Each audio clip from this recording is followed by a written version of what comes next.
I remember seeing George Clooney as Batman. I don't know how I felt about that, but George Clooney was Batman. I guess the sex appeal was there. But Batman Begins, that showed the dark, grittier side of Batman, in my opinion. Don't get me wrong, I was upset that Arnold Schwarzenegger as Mr. Freeze wasn't there. Danny DeVito as the Penguin wasn't there.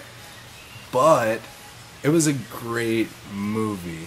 I think it helped to kind of push the current direction of movies. I mean, these days you either have movies that are more, you know, Marvel, you know, you got your fun family-oriented stuff, or you go the dark, grim, and gritty style, which is completely based off what Batman Begins and, you know, the precedents they had put out.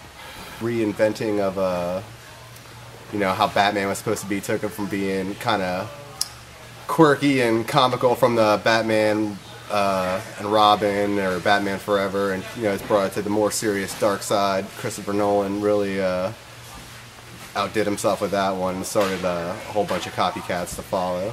It tried to be a more realistic depiction of Batman, although that costume was kind of awful, and you would think that from the Keaton, Val Kilmer, Clooney years that they would have improved on the cowl. Like they would at least, you know, all those years later have come up with a device that allowed one to twist their head left to right, and that did not happen in this one. So you had a lot of Batman shifting his entire torso to see where he was going, which is kind of dumb. I liked his voice. That was very terrifying. I am so sick and tired of hearing that Bat voice. It was a cool movie. I liked what they did with the voice. You will tell me what's going on, I'll tell you. You better tell me, I'll hang you upside down. The voice isn't there, but the attitude is there. After that movie came out, people were just doing the Bat voice all the time, and it's just annoying. I'm Batman. He's got hockey pads.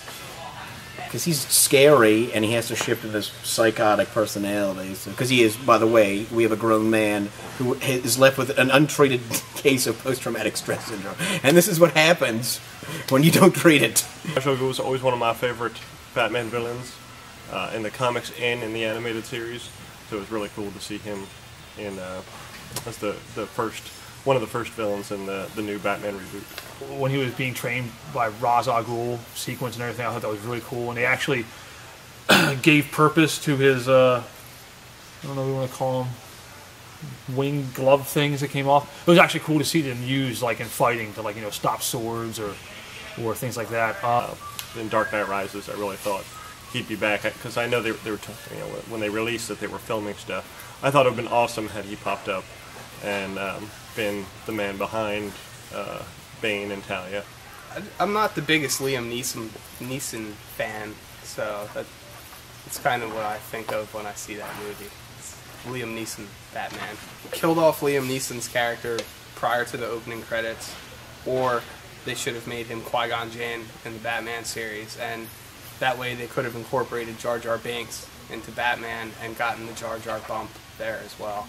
Well, I remember mainly the Scarecrow, because it messed with me. It gave me, like, what the Scarecrow represented scared me in that movie. I won't lie, I was very afraid after watching the movie.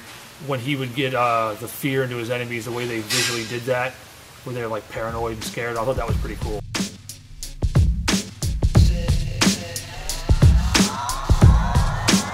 Doctor Who returns to TV.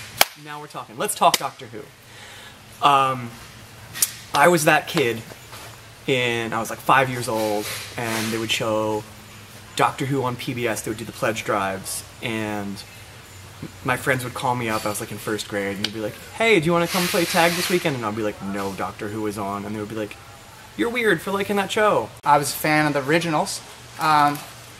So when they revamped it and everything, and it just, to me, it just added a whole new, different twist to everything. It just got so much brighter, funnier, more entertaining.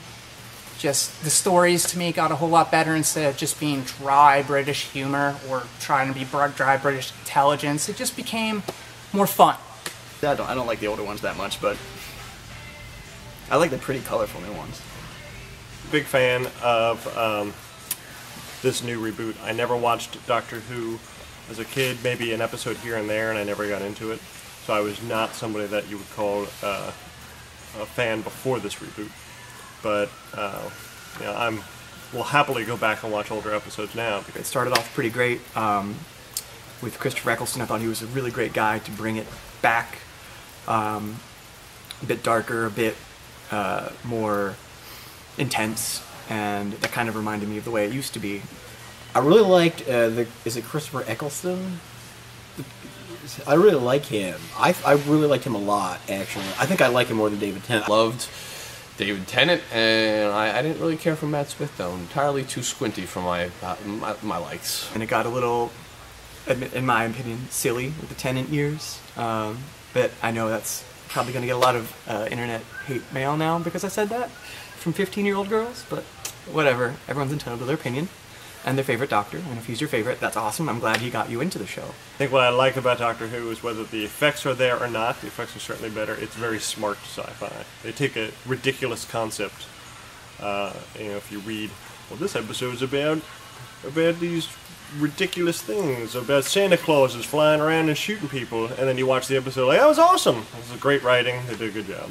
My favorite thing is back, and I have actually goosebumps right now. Maybe you can see it. Because, and I have Doctor Who tattoos, apparently. Used to never get stopped anywhere. Now, everywhere I go, people are like, oh my god, and like grab my arm, and it's weird and awesome at the same time because now it's all so accessible. Like, it used to be like I used to have to dig and dig to find it, and now it's everywhere.